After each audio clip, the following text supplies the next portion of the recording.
Welcome, today I'm showing you how to change screen recorder sound settings into a Xiaomi 12. Firstly, open your settings, scroll down and go into additional settings. This one.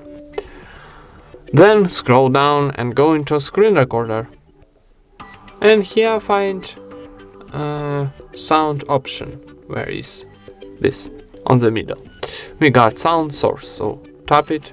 And you can change, for example, mute, microphone or system sound. If you wanna, for example, change to microphone, press and it's saved automatically. And that's it.